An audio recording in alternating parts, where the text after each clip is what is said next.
regular board meeting of the Newark Unified School District Board of Education. Today we're going to start with a 5 p.m. study session. Then we have the closed session at 6, but at 5:45 we'll suspend the meeting, and then we'll have a special meeting where we're going to discuss the one item, and then we'll go to closed session at 6 after we close or adjourn the special meeting. Then we'll go to closed session at 6 after we open we open the meeting. Then we go to closed session. Then we have open session. Okay. So roll call. Ready? Okey-doke. Thank you for filling in for Ms. Aquino. No problem. I appreciate it. President Rodriguez, Present. Vice President Thomas, Here. Member Martinez, Here. Member Gutierrez, Here. Member Zhang. Here. Thank you. So we need the approval of the agenda. Need a motion I move and that we approve. a second, please. I'll second. Okay, let's open for voting. Member Gutierrez makes the motion. Member Thomas seconds. Please vote. Well, let's see if it shows. Yeah, it's not showing. Student board member isn't here. I don't know. Maybe Larry can help us when he. Because when I do. It's there. Oh, good. There it is. Okay. We there? Okay, thank you. did it for you. Oh, okay.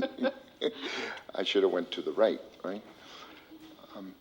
Okay, so we have the approval of the agenda, public comment on board study session items. The board study session is going to be on ADIS, is that pronounced it right? Update on facilities master plan. That's our study session. So, do we have anybody? No. So no one wants to? Oh. We do? Ms. Parks? Oh, I'm sorry. Come on up. Hi, how are you? Hey, I took a lot of time making this speech. I expect to be heard. Took a lot of time to write that, Yeah, all I your stuff did. in.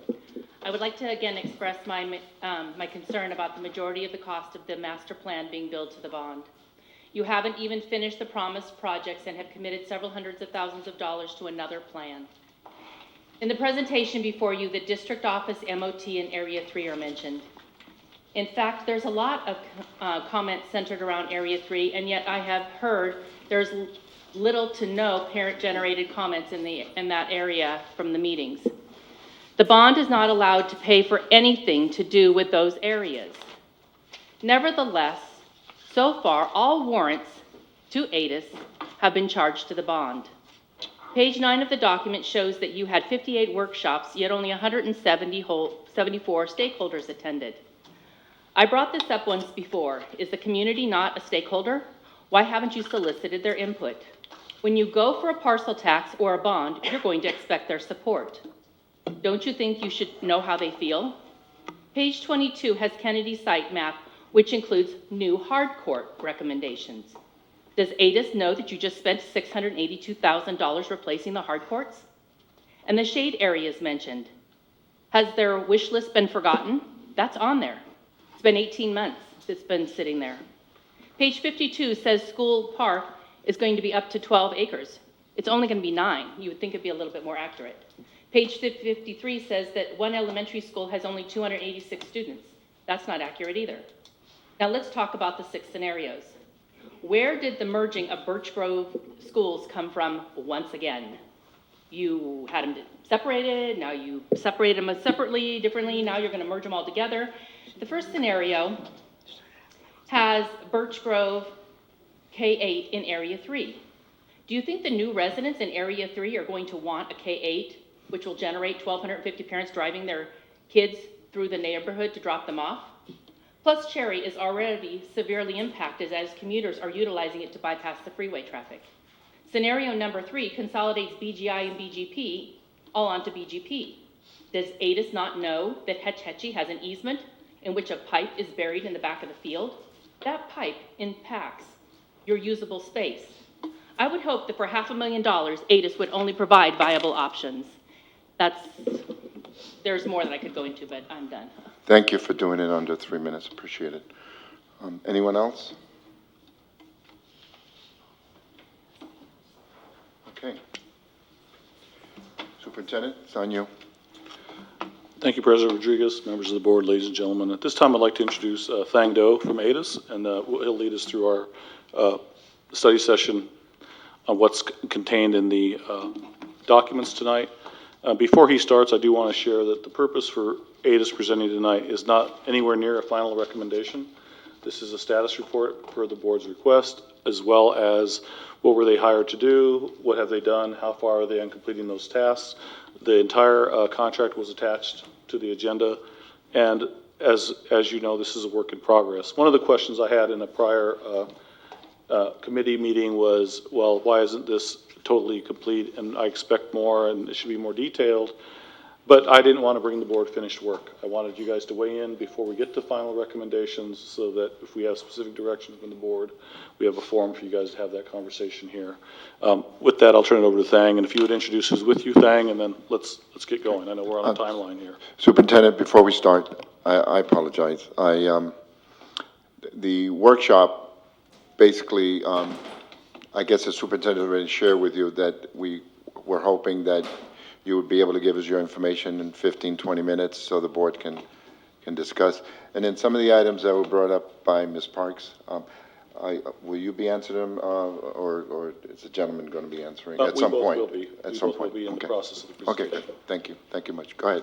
Okay, well, thank you, Superintendent Sanchez. Good evening, President Rodriguez, members of the board, ladies and gentlemen.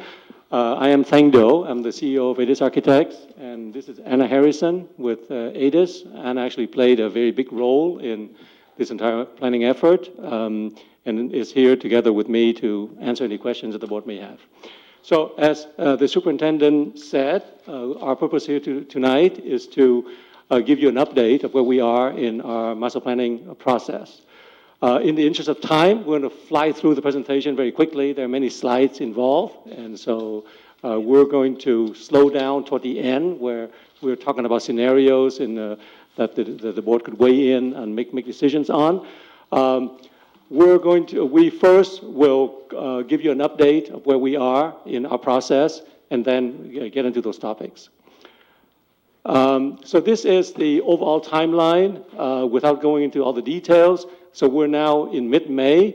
All the tasks to the left of that line are things that we have already completed.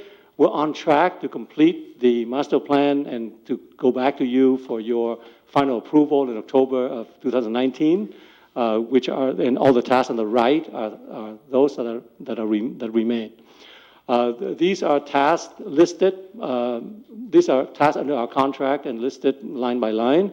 And the right-hand column shows the status of where we are, what has been completed, and what still remains, as well as from the master planning side, the percentage of completion of each individual task. The stakeholder engagement process, we began with a district-wide visioning workshop, and at least Member Thomas was there, and perhaps others. And for the individual campuses, all campuses had 2 stakeholder engagement workshops. The junior high school and the high school had a third one, and the high school alone had 4 workshops altogether. And the number of workshops really were constrained by the resources that we had and the scope and the contract that the board approved back in August of last year. The number of stakeholders that were engaged in the process at the district-wide visioning workshop, there were 58 stakeholders engaged. At the elementary school level, across all campuses, 90, 29 at the junior high school, 55 at the high school, to a total of 174 district-wide throughout the process. up until now. There will be more stakeholder engagement because we have a few more workshops to go through. To begin with the district visioning workshop, we attempted to, we worked with stakeholders to establish guiding principles. And this is a chart that shows the principles that led to the guiding principles, which is at the center where the question mark is. And we looked at all the methods of instructional deliveries, considered them in this process, as well as considered the approach to plan to engage stakeholders, to bring everybody to work, to participate actively in the process, to act as designers. And came up with these guiding principles here, and I won't read them one by one, but they're in your presentation, in your packet. There are 9 of them, and then there's a description of each of those guiding principles as well. The stakeholders across all campuses came up with the challenges as well as opportunities. On the challenges side, these are the common ones that folks communicated to us, as well as the opportunities that those 2 columns on the right. And some of the key takeaways from these various workshops across the campuses, and again, I won't read each one of them, but these are what people actually say. These are actual quotes from participants. And the stakeholders also worked with us to come up with what we call big implementable ideas, which are things that are transformative in nature, but can be carried out. And again, we'll just go down the list. So the next section is really to show you, to give you a sense of what will appear in the final report when we come back in the time frame of September or October of this year.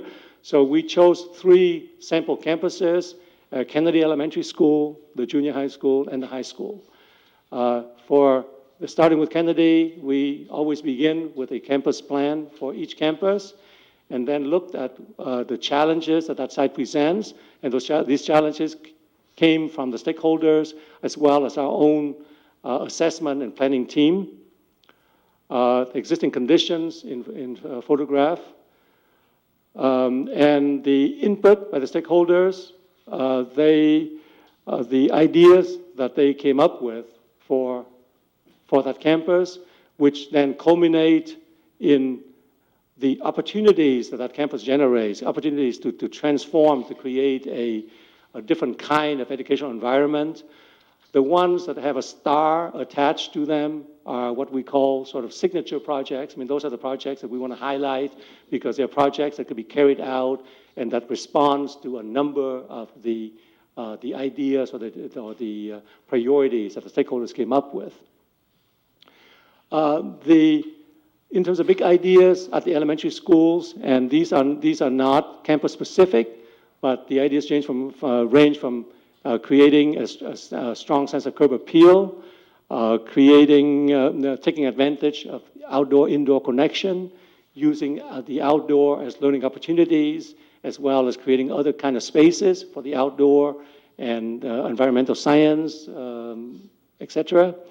As far as interior spaces, looking at the libraries as more of a common kind of space, more of a community space, creating maker spaces, and just creating more flexible, friendly interior education environment with a lot of daylighting and view, and that sort of thing.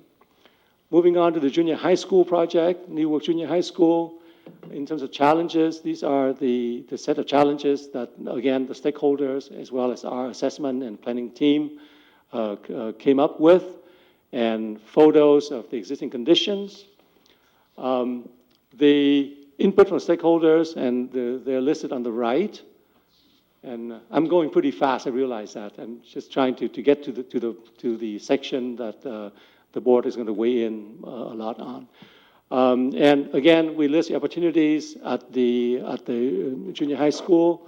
And again, the ones with a star attached are the ones that we want to call special attention to. Some of those evolve around the quad area, around learning communities, around creating a more logical location for administration and student services, as well as the entry experience for visitors and for students, and a maker space, as well as a bioscience space of some sort that can replace the pool that is not currently used. And big ideas at the junior high school level, the curb appeal issue, the idea of creating an approach where visitors are securely checked in and there's more control over who comes, who gets on and off the campus. Again, a lot of emphasis on taking advantage of the outdoor as learning opportunities. More on outdoor biotechnology, environmental science, and as well as maker spaces, various kinds of maker space and kind of sandpit kind of spaces. Looking at creating comfortable, flexible, day-lit interior spaces. And then moving on to the New Work Memorial High School. In terms of the challenges of the site, which I'm sure you all know, there are quite a few, and photographs of the existing conditions, the ideas that the stakeholders identified that are opportunities for the campus, which then culminated in this diagram and this map. And at the high school, I want to dwell a little bit in a little greater detail. So the ideas that we're looking at is that there's a lot of discussion on the quad area, on how to really transform that into really the center of student social life and just campus life in general. The idea of recreating or redesigning the student commons experience, the cafeteria, to create something that is much more friendly, much more in keeping with what students experience elsewhere in their lives, in malls, or later on in the workplace, and so on and so forth. And then at the front of the campus, there are two options that we want to present. Option A in this diagram shows the demolition of the existing administration wing and replacing that with a two-story structure that has the library on the ground floor and classrooms on the upper floor, and at the same time converting the existing library into administration, because that's at the front of the campus and that's easily identifiable by visitors and also has a good view onto the quad area. And then option B is a similar option, but it's a more ambitious plan, which is to demolish and replace both the administration and the library, and replace that with a larger building that houses administration and library, and then possibly science facilities on the upper floor. Big ideas at the high school level. Again, curb appeal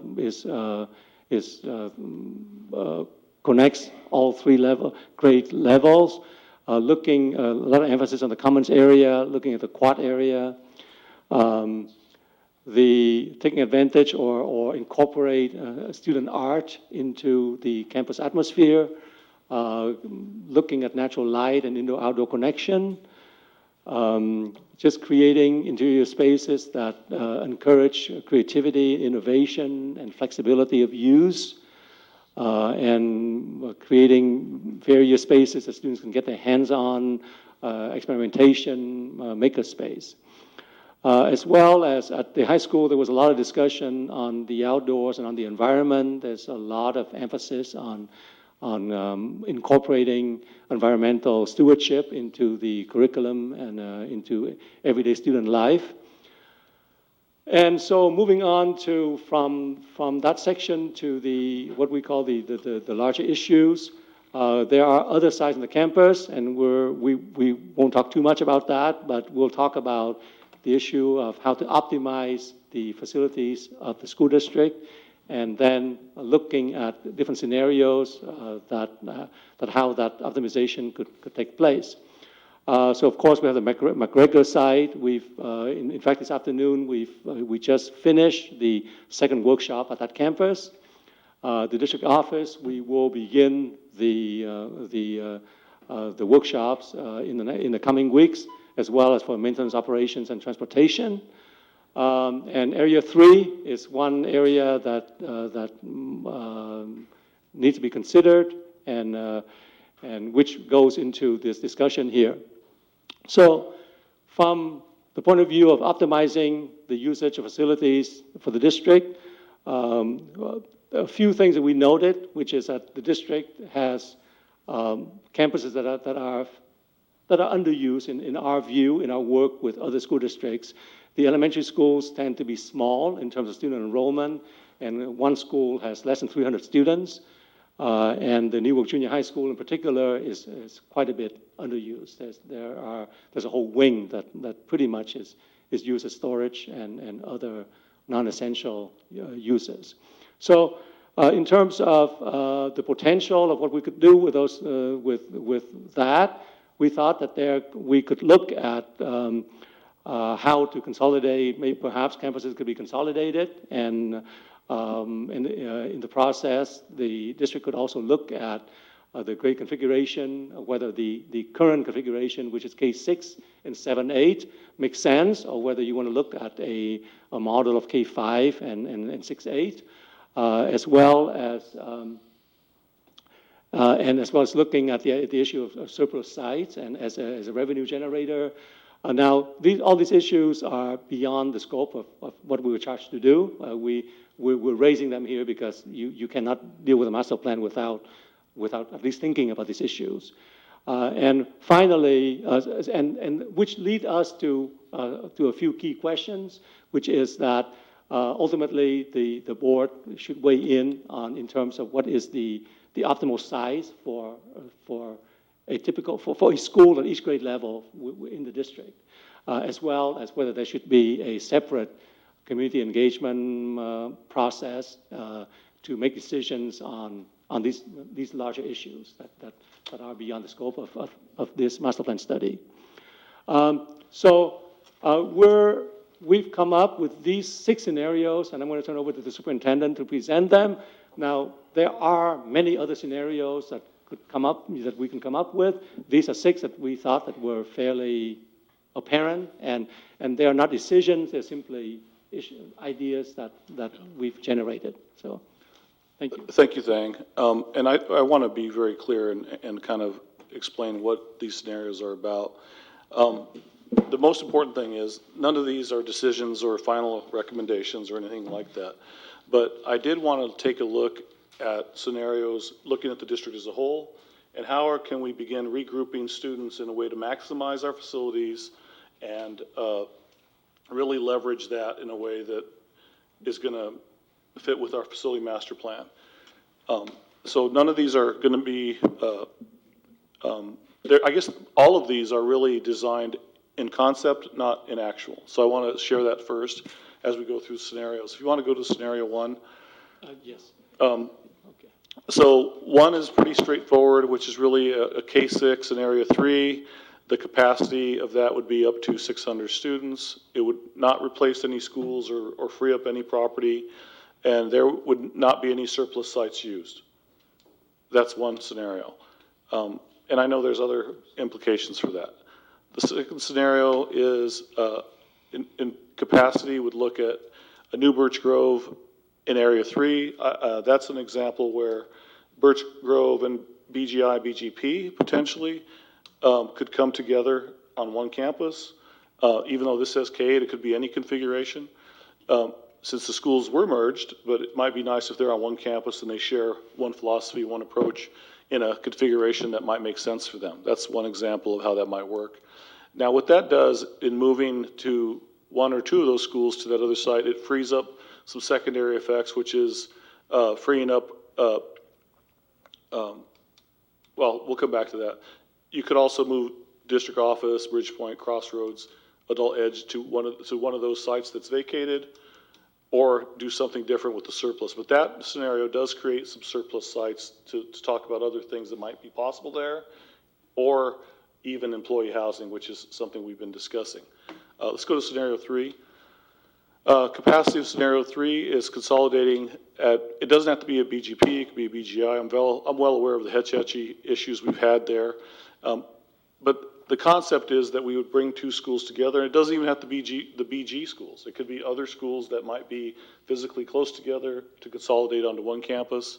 And whichever campus is going to be vacated, that would free up surplus property for the conversation with the board.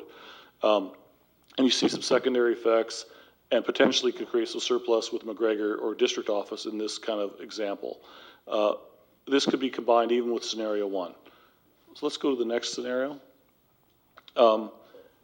Taking an elementary school that might be lower in population and redistributing that among other schools, freeing up one elementary school. That could have an elementary school site that's in surplus for us to consider something else to do with that property. Next one. This is looking at the idea of bringing down, going from 5 K-6 schools to some larger K-6 schools. So going from 5 elementaries at K-6 to 4 that are K-6, but a little bit larger. So the kind of the idea that we wanted you to begin thinking about, what's the right size of an elementary? What's too small? What starts you feeling too big? So something to think about. And these consolidations do result in potential property being freed up. So we have to look at how we might play these scenarios together. Next one. This is an example where you look at consolidation into K-5 schools, but also considering a middle school model. So a large way to describe this would be kind of taking all 6th graders and moving them to a middle school configuration at the junior high, which brings the number down at the elementaries, which allows you to consolidate elementaries into a different configuration that would be K-5 instead of K-6. This could result in some secondary effects and freeing up property. This would bring the capacity of the K-5 schools to around 570 on average, and also be combined with other scenarios. So I don't think that's the last one, right? I believe, well, there's. Oh, in area 3, just to give you some background information here, just to give you, I know that one of the board members had asked, what's the cost to build new?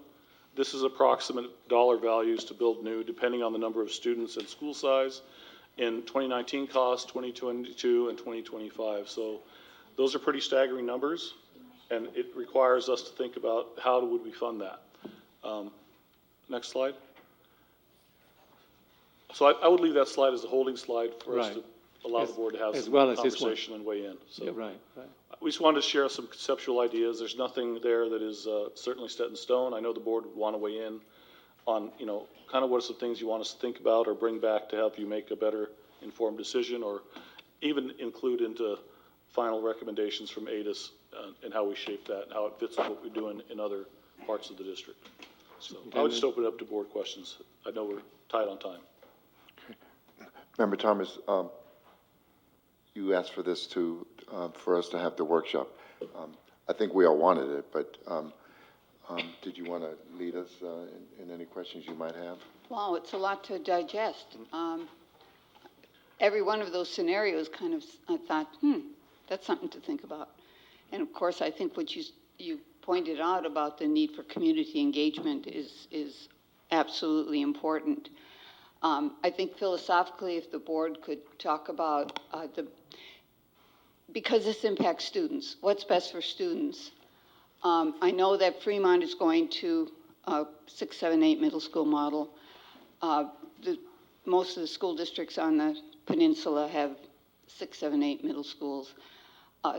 The curriculum is geared towards 6th graders being in a middle school where they have specialists teaching math and science and language arts, for example. So that's something that appeals to me based on what I've read and understand about education and how students are best served. So that's one thing that kind of struck me on this.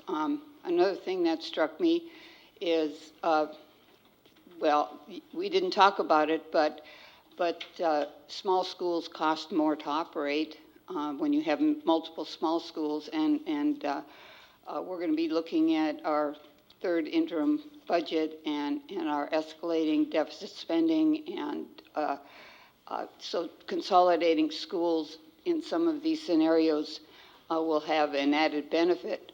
I think the whole process of getting community input is extremely important. I've looked at studies that other districts have done. There's a lot of norming and storming, and that's understandable. So it really requires, I think, making sure that we have a plan for getting community input in a very structured way. And I noticed some of the other plans that I've seen were done very expertly. In other words, we may need to get some expert help in going forward and having the community engagement to make sure that we hear all voices. And we can't do that in less than a year. But if we're going to do it, and we can start sooner rather than later, that appeals to me. Those are just the off the top of my head comments. I have some. It's frustrating because I've been in this community 45 years, and I've had kids for the last 30 years go to the schools here, and grandkids. So I know when Member Gutierrez graduated a few years ago, we were probably over 8,000 at least students, and then when my daughter Monica graduated in 2011, we were probably around 7,000. Now we're under 6. So because of that, you have to look at innovative ways to continue to move forward financially when you're losing a lot of students. And we're not the only one. So we're studying what other school districts are doing that are facing similar challenges when it comes to declining enrollment. And I have ultimate faith in with community input and with the administration, with the board that we just have now, that will come up with decisions. But at some point, you have to look at possibly closing down a school or consolidating a school. And these are not just schools; they're community hubs, and you disrupt the whole community when you close down a school. And it's something that we don't take lightly. It's very important to us that we minimize and come up with some innovative ways so that we can continue to move forward. And hopefully, as we have an open door policy, and maybe things will change where we'll at least level out and maybe even increase a little bit, hopefully in the future. But that's where we're at. And this is the start of us discussing all this, and I think the board understands the challenges that are before us. So we didn't mean to, have you go, 100 miles a minute here, and hopefully the board, if they're so inclined, will, if we feel we need another study session, maybe we can have you come back. Right. But I think Member Gutierrez had something she wanted to ask. Hi, thank you for your presentation. Yes, I did have a question, and this was something that I thought about. I attended one of the workshops, and I started thinking about this after, and then as I was looking at this presentation, is that we see a lot of renovation, but maybe I didn't notice this, if there's any focus on our students with special needs. So if there's any renovations or changes that need to be made, but specifically focusing on our student community that has special needs. Do you want to take this one? Yeah, I have comments. Thank you so much for bringing that up, because a lot of the innovation that's going on in school design and the way that we approach teaching is based upon what we learn from special education. It's based upon the differentiated instruction. And if you go into special education classrooms, you'll often see them implementing the kinds of primordial spaces that we're recommending for all kids. So they have cave spaces, they have soft materials, they have sensory rooms. So in essence, we're actually taking the lessons we've learned from those special needs kids and applying them, because we know all brains are different. And just to follow up with that, I know that whatever changes you guys make will be made up to code, but I'm also thinking more along the lines of physical disabilities that make it really challenging. We have some students with wheelchairs and things of that sort. So, yeah, the spaces that you do recommend, I do understand the needs in an educational aspect, but I'm thinking also more in a physical aspect to make sure all these changes are going to be also accessible to our students. Right. Yes, thank you. And the less visible part of our master planning work is the facilities assessment work that had been done by a team of engineers and architects. And that's going to go into your report. And that deals with very practical, code compliant kind of issues, like if certain facilities are in compliance or not in compliance, and what the recommendations of what need to be done with those things. But that's all part of the master plan. It's just that part is not visible in the stakeholder engagement session. But thank you for answering. Is there any way to make those changes a little bit more visible? I know what you're saying, Right. that in the sense that they will be up to code, so they will be there, but at least so that our stakeholders are also aware that. Certainly, yes, certainly. We'll elevate that to make them visible. Right. Thank you. Okay. Anyone else? I had a question. When the voters were so generous to give us Measure B, and then we spent over $20 million. I don't know exactly, I guess Ms. Parks would know exactly what we spent, but it was over $20 million at the high school and with the event center. When you go to a site, do you look at things that look good and then look at ways to make it better, rather than just going in there and saying we're gonna, and I'm hoping that we would get something at some point, and it makes me Yes. feel better to know that we've done something right. Yes. As opposed to all changes.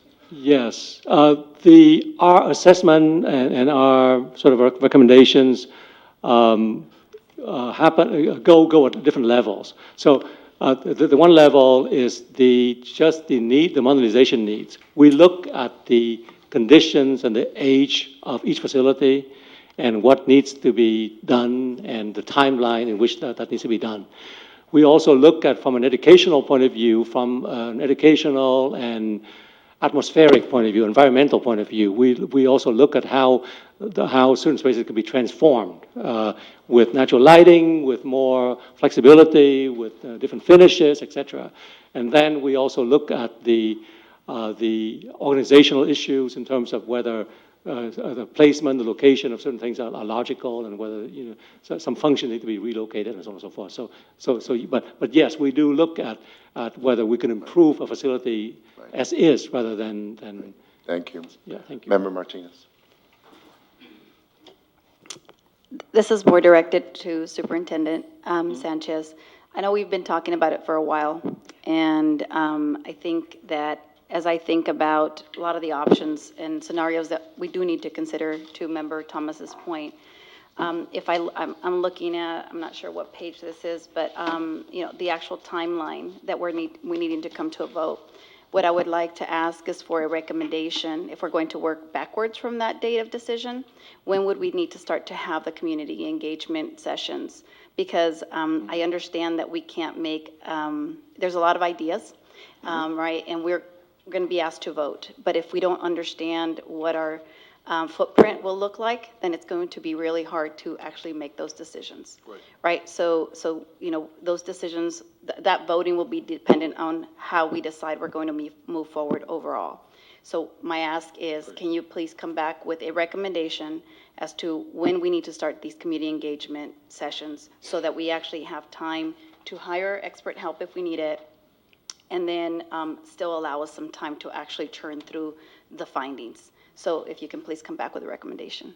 Absolutely, and I know we're tight on time, but I would share that any kind of consolidation and reboundary will take at least a year.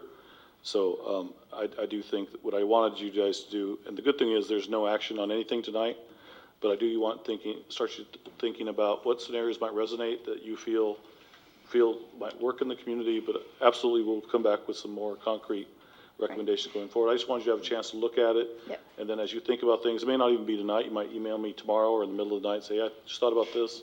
Please Yeah. send those to us, and then we'll combine that Yeah. with the final. And I hear you that any physical change, if you will take more than a year, but a decision is going to be pending. So we will need to make that decision. I don't think that line, we can't continue to move that Right. line. So Right. so if you could please come Okay. to us with that. I just know that those have budget implications, and it blends into our other conversation, but yes, I And understand. I Thank you. just wanted to make another comment that, in terms of the way we charge ADIS time, I remember talking in the beginning about, or understanding in the beginning that their time would be charged to various funds based on the amount of time they spend on various items. That is correct. Thank So the you. ADIS, we So we'll come back with further detail on that as well. We need to Okay, get back on track. just, we've all had, except for members, Jean, did you want to add anything, or? Okay, Member Gutierrez, did you have something? Just a quick question, Superintendent. With all the previous sessions that ADIS has conducted, I know the teachers and students are invited, but are parents invited to these sessions as well? Yes. This is what I- Okay, it seems maybe like maybe there just needs to be a little more communication so more community members can attend if we can do more publicity. Okay, Please. we can do a stronger push towards the end here. Yes. That's it. Thank you very much. Thank you. Don't go away, because I'm going to be asking the board. Superintendent, in all my years, I don't remember, and it's change is great, and every change is a learning opportunity, but having basically two meetings at the same time. So could you explain the scenario that led to that, if you don't mind? We are up against a tight timeline. I do want to have the board consider a job description, but before we can go forward, we need the board to approve the job description and weigh in before we can do that. No conversation about compensation will occur, as that is not legal in the state of California to discuss compensation tonight. We won't be discussing compensation. We're just looking at an updated title and job description and contents of the principal at the high school. So for tonight, what we'll do is be suspending the meeting we're in, going into a brief special meeting, having a short special meeting, getting some board direction, and then closing that out and going forward with the other meeting And you in did, a short period of time. and you did talk to legal on this as far as Yes, how to this is the maneuver? correct way to go ahead and proceed. Okay, would you have a seat? You don't have to go anyway. Thank you for your presentation. Thank you. Thank you. Thank you. Okay, with that, if the board okays it, we'll suspend this meeting right now, and then I'll open the special We do board need a meeting. motion and a second, and then we'll. Right. So I need a motion and a second to suspend the regular board meeting. I move we suspend the regular board meeting. Okay, Member Thomas moves. I'll second it. Member Gutierrez seconds. Please vote.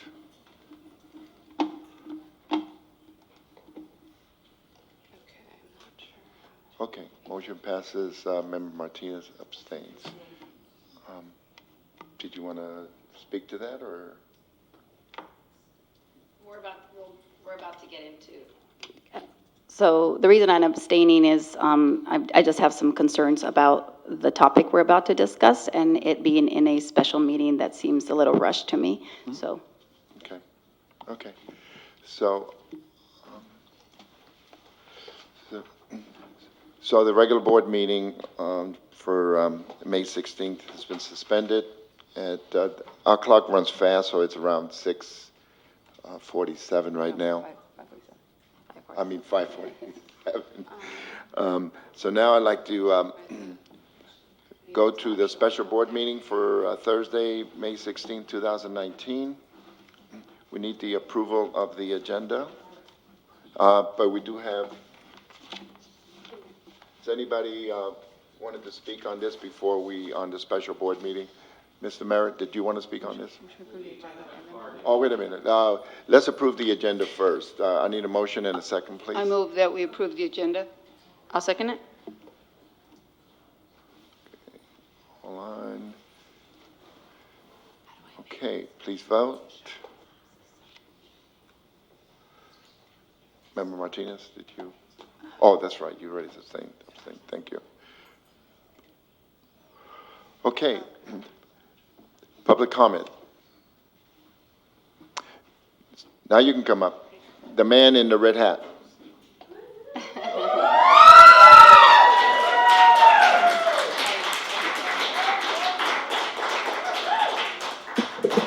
So this is public comment on this particular Yes, special board meeting. absolutely. Okay. Absolutely. The Newark Memorial High School principal job description.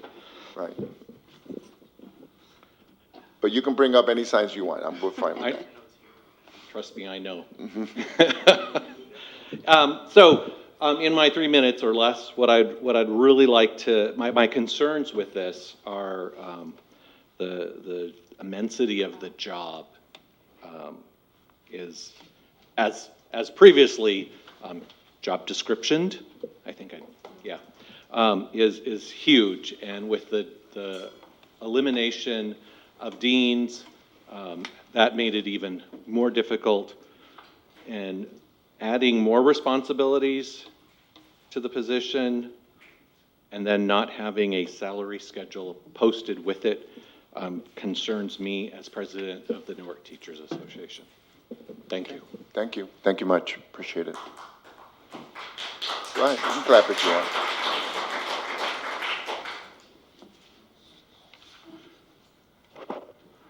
Okay, Superintendent? Thank Oh, go ahead. Are you you in guys do there? with all the forms? Okay, got it. Okay. I'm very concerned about the last-minute proposal for Newark Memorial Principal job description. It is rarely a good idea to make severe changes without much thought. That's when most mistakes are made. Adding to a job description that really belongs as a regularly scheduled meeting so that the board and the community has enough time to review it. It does not make sense to me to have the responsibility of a principal of our largest school be responsible for supervising secondary curriculum and instruction.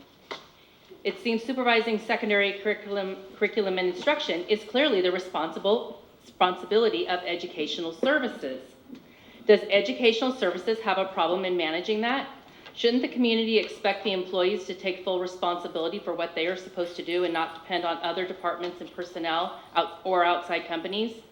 If the concern is that your current salary range doesn't meet the market demands in order to get an excellent high school principal, you should increase the range rather than make some ad hoc hybrid job description. The individual hired will have their hands full providing leadership and fulfilling the essential duties and responsibilities that are contained within the job description. Please postpone this vote and allow the community to know about this new job description and place it on a regularly scheduled meeting which will allow you to then also discuss the salaries. Thank you.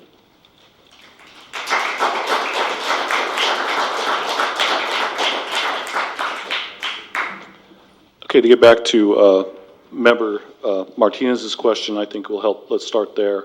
Why this? Why now? Why so rushed? Part of the urgency is really around, this is the hiring season. The longer we wait, the more difficult it is to recruit talent to our district. That's one of the elements. We know that we cannot discuss in a formal setting salary and increasing the range, and that we're, as mentioned, we would have to do that at the next meeting, and I am planning to do so. However, this would at least allow us to begin moving forward with trying to shape this position the way we want to so that it does what we need it to do. The high school principalship, in my opinion, is the most difficult job of the entire district, even more difficult than mine. I can tell you that. To do it correctly, and knowing what I know after the year of turnover and churn we've had at the high school, we need to hire someone who's an experienced leader as a high school principal, not just an assistant principal moving to a principal position. So we need to be able to recruit talent, we need to be able to probably pay a little more to attract that, and we need to have that talent remain for at least 3 years to stabilize the high school. This is something that the staff is very interested in. As I've talked with the high school, it's something that I know we all worry about. This is our only comprehensive high school, it's our flagship, and I really feel that we do need to look at this. I'm okay if we want to post it, and if we want to postpone action on this and have it come to the next meeting again in the full package, with compensation. That doesn't make the world stop for me, but I do know there's strong candidates that might be interested if we were to get it approved and posted in a short cycle posting. I think the way we're structuring this package will be attractive to someone who's a sitting principal. So at the end of the day, if it isn't approved tonight, and you ask me to bring it back, I'm okay with that. But I will tell you that we're also balancing it with experienced principals know the lay of the land. They know when the hiring season is. And as they get closer to the year, they're thinking, I'm going to get a few weeks off. I want to plan that. And I'm just going to wait. I'm not going to move. Right now, we're kind of coming to the end of the prime time to hire. And I think that's really why it's in front of you. So the other responsibilities are not supervising secondary principals. The responsibilities that are here are really more about alignment of curriculum grades 7 through 12, which is seriously a concern that we've had for a while. And I think that having somebody really lead that, and it should be the high school. I think the high school staff has pointed out we really do want to work more collaboratively.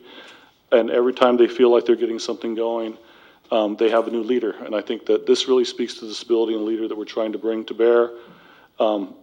And I'm, of anyone in the district, is very interested in doing this correctly. And the time frame is what the time frame is. But I would tell you that the only urgency of trying to do it sooner was trying to cast a wider net for talent. That was it. There's no other burning reason for me. Okay. Member Martinez, did you have something? I do. I have a lot to say about this one. Since I saw it pop up on the agenda yesterday, it's really caused me to lose sleep. I think since I've joined, and I've been pretty vocal about my main concern, of course, all of our schools, but certainly secondary. I just don't see, just given the issues that we all know our schools are facing, that, that combining this responsibility, if the intent is to command a bigger salary, let's have a conversation about that. I do believe that this is something in the wheelhouse of our assistant superintendent. So I'd like to understand what process we follow to arrive that this is the right solution for our district, not for others, for our district, knowing what our needs are. I would like to ask that we pull this item and that we bring it back. I'd like to understand, me as a board member, what am I looking to approve? Let's assume we do come back with a with a justification from a process. Again, and I'm very clear about not to overstep my bounds, but I do want to understand the process and the visibility and the research that we're doing to, again, confirm that this is the right decision for our district. It is important to understand financial impact. So are we talking about, let's just say that our research and their process determines this is the right answer for us. Are we talking about a significant increase in cost? Because we're also not eliminating, right? And again, I want to come back to my perceived responsibility lies in the house of the assistant superintendent. So I want to understand what is shifting that would ask for this, that would quantify, or justify this. So that is my ask. Otherwise, I just cannot support it. I may be able to answer part of that. What we're looking for here is a sitting principal. And most sitting principals of a high school that are successful are not going to want to take a lateral move to another high school principalship. They've already done that. There's no upward mobility, there's no visibility. The title matters. And in California, there's some restrictions on what you can use in the title and what you can't use, as I've learned recently. So I think part of the question to recruit someone that's a sitting principal is going to be, okay, why would I take a lateral move? We have to be able to answer that in a way that's meaningful, and supervision of curriculum instruction is a step in that direction. And I think that helps the person that would apply to say, okay, I got to explain to my superintendent why I'm going from principal to this other role and how it's a promotion. That's really the rationale behind it. It's not anything more than that. And I hear you. I hear that there is a need to entice. So let's think about that. But we are not here to, purely to entice the right individual without understanding what we are doing from our district's need perspective. So I hear you. Let's understand what it's going to take to appeal to those folks. But at the end of the day and at the root of all of our decisions, it has to be will it meet the needs of our schools that are frankly in I won't call it crisis, but in a very significant need for improvement? Yes, I understand, thank you.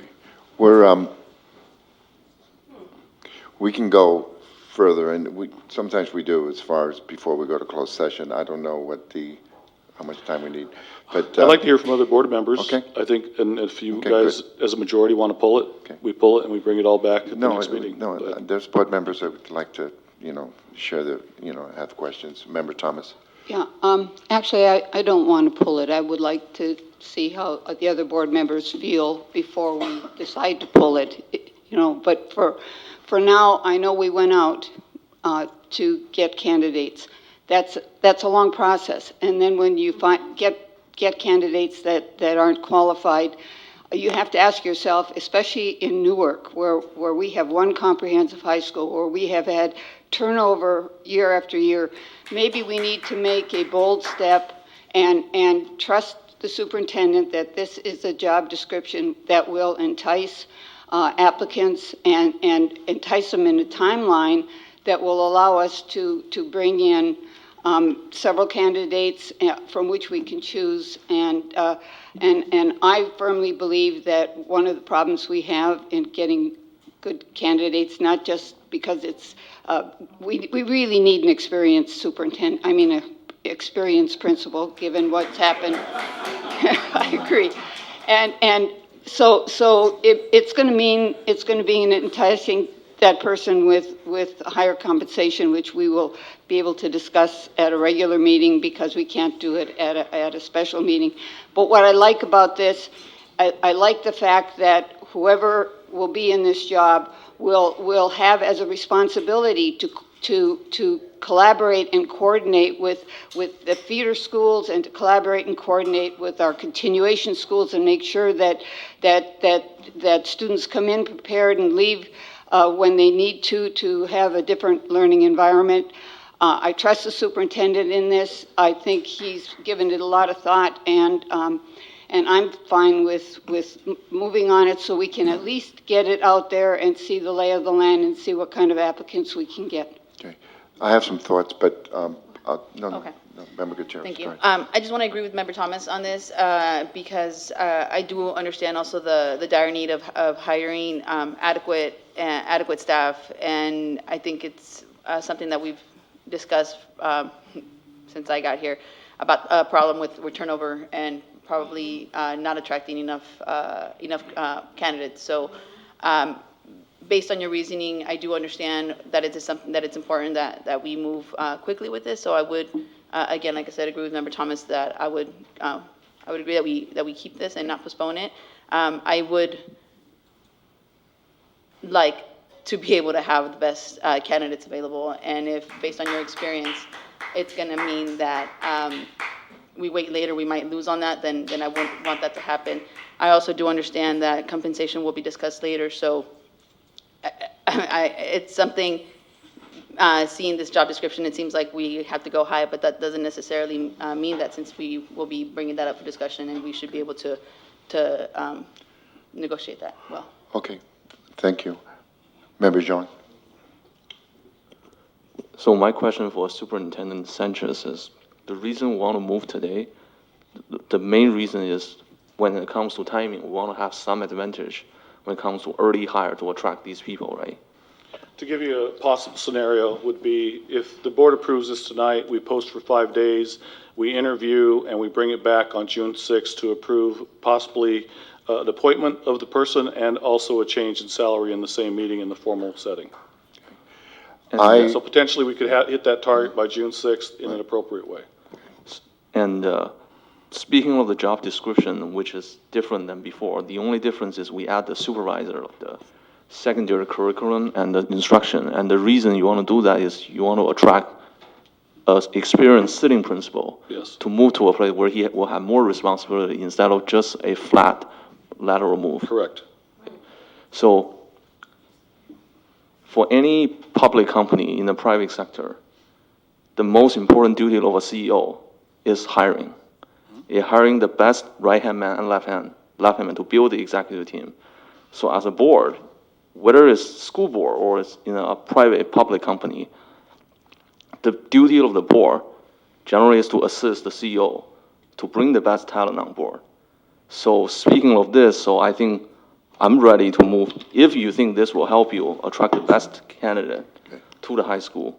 Because our high school is, in many ways, is when many part of the community looking at our school system, our high school is, in certain way, just like Member Martinez, is sort of in crisis. So if this can, you think if this can help you, gaining an advantage from newer, unified perspective to have the best candidate to come in, then I think I can make I'm willing to move forward tonight. I do believe that, yes. Thank you. I just have a thought, and then I'll get to you, Member Martinez, because each one of us had a chance to speak. My kids were so upset at me. They all graduated, from 2007 to 2012. And, every year we were just coming up, it was hard to keep a principal more than a year. And the community was really upset, and we went through a difficult time. And so the way things are nowadays, you have to be innovative and come up with something that's a little different. And it isn't all about money, because administrators a lot of times like to be put in positions where they're supervisors, because up the road, it leads to them being an assistant superintendent, and it just looks better on their resume. So it isn't all about money. So we have to find a way to have something out there that people see, and it's something, it gives them a reason for them to come to Newark. And so it's very difficult out there where there's so much competition to get, especially a high school principal. So after Member Martinez speaks, I'll entertain a motion and a second. So to call for the question, if you don't mind, Member Martinez. Thank you. Thanks to the rest of the board for expressing your thoughts. I would like to ask you to reconsider. Just please, in your mind, have the current condition of the high school, the current crisis of the high school principal situation, the hiring process. I still have not heard what is the process we're going to follow to hire a principal. Let's just say this is what we're going to post. Will there be teacher involvement in the interviews? Parents, students? What is the process? There is nothing attached to this job description or to a process. Superintendent Sanchez, I just heard you say it is possible that next time not only will I ask you to approve the dollars, but also to approve the appointment. Please reconsider. I ask for my fellow board members. Okay. So staff requests for the Board of Education to approve the job description for the new position of high school executive principal and supervisor of secondary curriculum and instruction. I move we approve the job description. Member Thomas moves. Need a second, please? I'll second. Member John seconds. Please vote.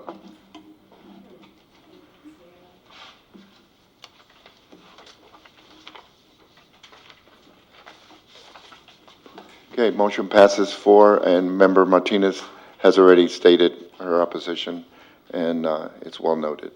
So, okay, so we move on. So we're adjourning the special board meeting of the Newark Unified School District Board of Education, and the time is 6:07.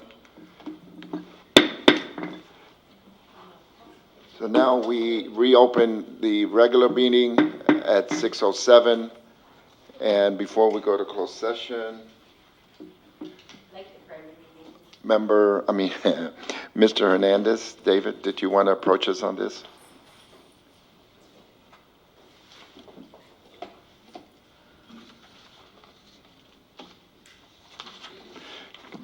Before you speak, let me describe what the closed session is about, if you just give us a minute. Sure. In the closed session agenda, we have public employee appointment or employment, discipline, dismissal, release, complaint. Conference with labor negotiator, employee organizations, NTA and CSEA. Conference with labor negotiator, actually wouldn't be labor negotiator for NUMA. I'm representative supervisors and contracted management. Okay? Okay, good Welcome. evening, board members. David Hernandez. I'm the executive director of the New York Teachers Association. I stand before you probably talking about the item that deals with negotiations with NTA. Frankly, I'm really kind of disappointed. I'm disappointed that just the other day, I happened to be looking at the Newark website and happened to look at the item dealing with negotiations update number 1. To my surprise, to find email posted on your website talking about the fact that that first session did not take place and putting the blame on the Teachers Association when in fact, we were given dates to look at. The actual meeting date was not confirmed, even though I was one of them that responded to the email that said, yes, I can make the time. We wanted to have that first session with our team in totality. To have a missing link was not a good thing for us. And to look at your website and see that you have posted email from the president on there tells me one thing, that you're already starting these bargaining sessions in bad faith. We haven't even agreed to the ground rules yet, which will probably take place tomorrow because there will be a session tomorrow. And I think that part of the session and dealing with ground rules will talk about wanting to file joint communiques. Well, I can tell you right now, that ain't going to happen. That is not going to happen. Because I am really upset that this is even on here. You should be upset that this was even allowed to be there on here. I'm dealing with enough things right now to have to be dealing with this. I'm dealing with a strike in New Haven. This is not a good way to start the negotiation process in this particular district. I think you need to reconsider how you do business around here. Thank you.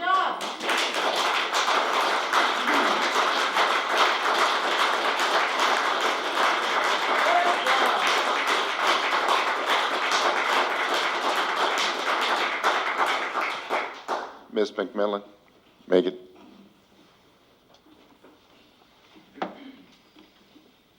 Thank you. Board members and superintendent, the rest of the cabinet. So I teach in special education, as all of you know, preschool special ed, and one of my all-time favorite mentors in terms of education is V.F. Skinner. He's a founder of applied behavior analysis. And he said that a failure is not always a mistake. It may simply be the best one can do under the circumstances. And I can say that coming back to my classroom after being out for a day last week and hearing the feedback that I got from my guest, I felt like a failure. I really did. And I cried because I was so frustrated.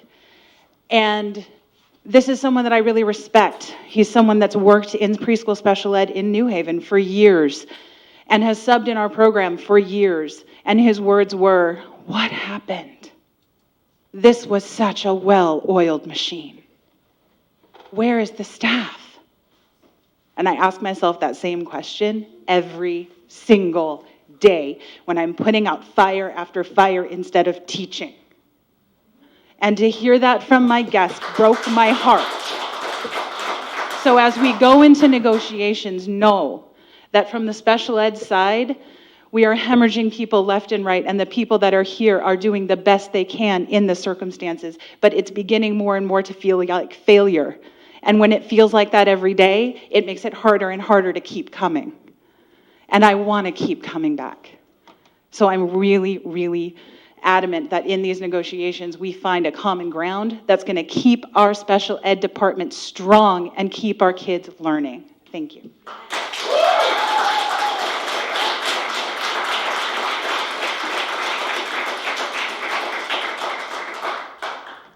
Mr. Merritt, did you still want to come up? In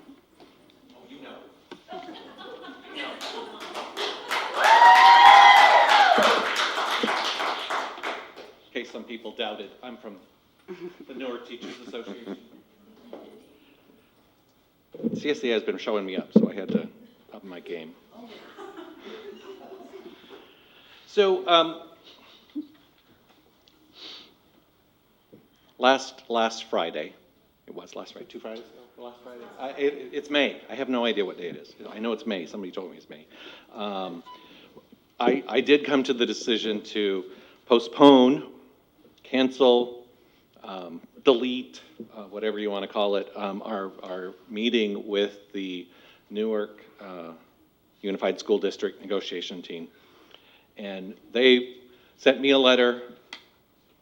They sent you a letter. It was all the same letter. We all got it at the same time. And I didn't feel it was appropriate for me to respond to you in that forum. I questioned whether it was a Brown Act violation to do that. I didn't know. So I decided to read most of the letter, my response that I sent to my members, to you. And you can also find it on ntanewark.org, which is our website, ntanewark.org, under the bargaining tab. Dear NTA members and Newark community, we are ready.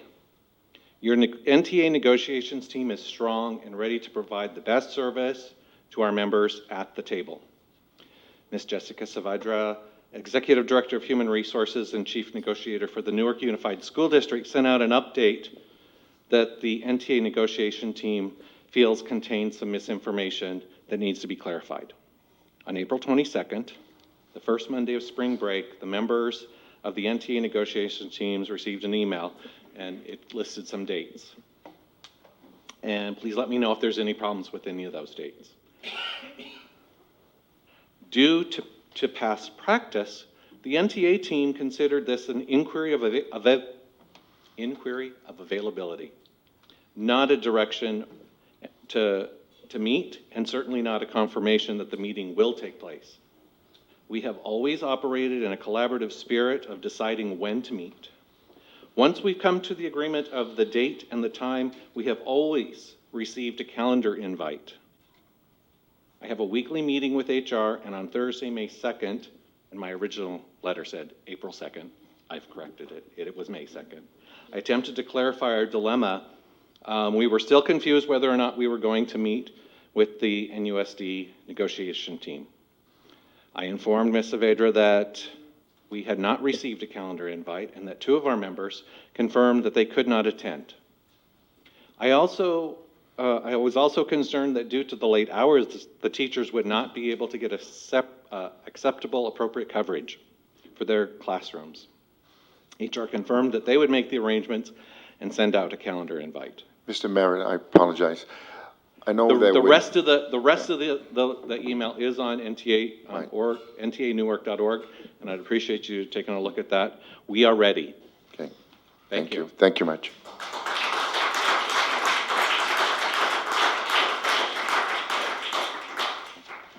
Okay, no other speakers, 6:17, we'll go to closed session.